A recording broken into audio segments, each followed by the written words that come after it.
بسم الله الرحمن الرحيم. الحمد لله رب العالمين وصلى الله على سيدنا محمد وعلى آله أجمعين. قدومي كحين كواد قلها وكيلة مدنياش شرفت بدن قلها وكيلة حقيقة أقسمياشا يهلودين هذا قلها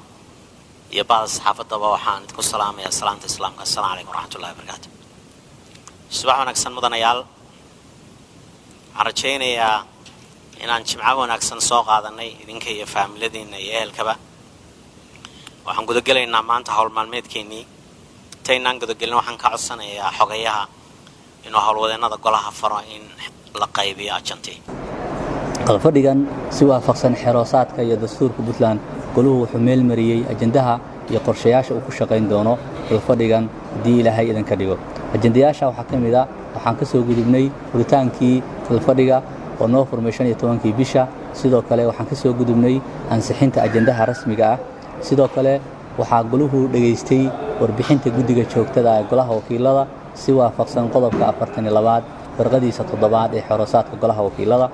isla asbuuca soo socda hadii Ilaahay idin ka dhigo waxaa laga dhageysan doonaa warbixino kala duwan gudiyada golaha wakiilada 10 gudi ee golaha ayaa warbixin laga dhageysan doonaa hadii Ilaahay yiraahdo ajandaha waxaa ka mid ah sidoo kale ansixinta diidmada iyo wax ka bedelka hindis xeeraadka golaha loo soo gudbiyo oo hindis xeeraadkaas iyo shuruuc ama xeerarkaas golaha ay xukuumaddu u soo gudbisay iyo wixii goluhu wax ka bedel ka sameeyo in ajandayaasha ay qayb ka tahay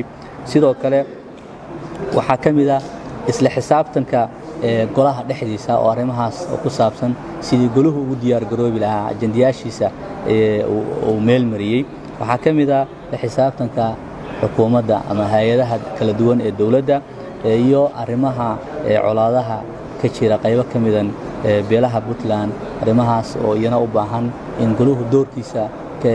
dastuuriga uu ka qaato hadii la yiraahdo waxaa ka mid ah ajandaha xasaanad siinta mas'uuliyiinta dawladda ee u baahan xasaanada golaha wakiilada waxaa ka mid ah goluhu qodobada ajandahan ka mid ah xaaladda abaaraha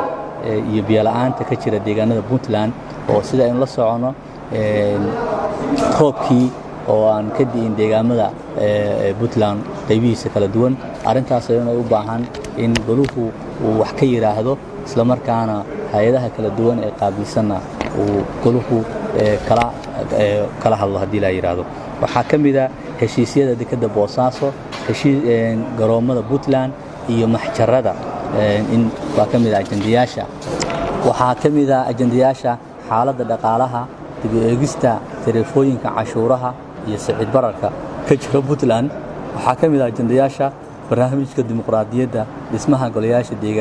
degmooyinka dhiman iyo u yeeridda guddiga doorashooyinka ku meel gaarka ee Puntland waxaa ka mid ah xaaladda garsoorka oo waxaa ka mid ah khilaafka madaxweynaha iyo madaxweyne ku-xigeenka Puntland oo ajandayaasha fadhigan ka mid ah waxaa ka mid ah xaalufka deegaanka badda iyo berri iyo dhoofinta dhirta oo runtii muddadii u dambeysay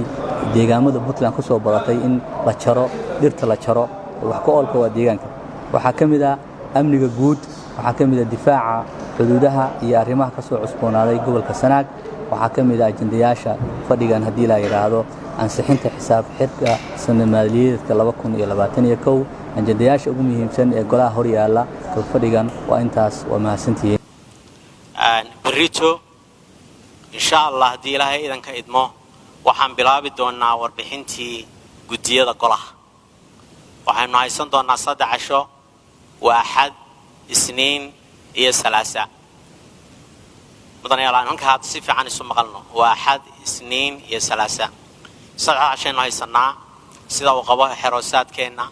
قلها وكيلة خضب كلابيا فرطانات فرقدي سيدات marka waxaan ka codsanayaa gudiyadu 3 inay shaqada ku aynu ku dhamayno gudiga ka gaarsiin waa insha Allah horeynu gudbaynaa ilaa hadda inoo ma yaalaan wax xeerar ah ama cusub ama wax ka bedel lagu sameeyay oo inaga soo gaaray xukuumadda laakiin waxa jiray xeer gudiga joogtada ay ku wareejiyeen gudi uu hogaaminayay gudiga khayraadka iyo arrimaha dabiiciga xildhibaan Fuaad xildhibaan xeerkaas